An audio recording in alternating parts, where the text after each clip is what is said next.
Hello everyone, I am Rajani, welcome to my blog. তো guys, কিছুদিন আগে গিয়েছিলাম গঙ্গারামপুরে বই মেলাতে।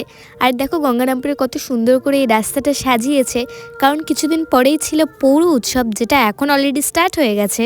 আর আমাদের যেতে যেতে অনেকটাই লেট হয়ে গেছিলো, মানে আমরা বাড়ি থেকেই বেরিয়েছিলাম ওই 9টা নাগাদ, তাই জন্য আমাদের ঢুকতে ঢুকতে 9:30 হয়ে যায়। আর তখন প্রায় সব দোকানই বন্ধ করে দিয়েছিল, ওই কয়েকটা দোকানই খোলা ছিল, ওই কয়েকটা দোকানই দেখছিলাম। আর ওখানে স্টেজ করেছে প্রোগ্রামের জন্য, আর এদিকে দিয়েছে চেয়ার অডিয়েন্সদের জন্য। আর দেন যেই কয়েকটা দোকান খোলা ছিল, ওই কয়েকটা দোকান থেকে কিছু বই চুজ করে নিয়ে আমরা ওই কয়েকটা বই কিনে নিই। আর তারপরে আমরা বাড়ির উদ্দেশ্যে যখন বেরোলাম, তখন দেখলাম যে এখানে অনেক কটা খাবারের দোকান দিয়েছে। আর ওখান থেকে আমরা নিয়েছিলাম চাট পাপড়ি, মানে মা চাট পাপড়ি খেতে ভালোবাসে না, ওটার জন্য মা এখান থেকে কিছু খায়নি। আর বাইরে ভাপা পিঠা পাওয়া যাচ্ছিল, তাই ওখান থেকে মা শুধু ভাপা পিঠা খেয়েছিল, আর আমরা খাইনি, যেহেতু আমরা অলরেডি খেয়ে নিয়েছিলাম। দেন আসার সময় আমি রাস্তাটার ভিডিও করি, কারণ তখন ফাঁকা ফাঁকা ছিল আর দেখতেও সুন্দর লাগছিল। Bye bye.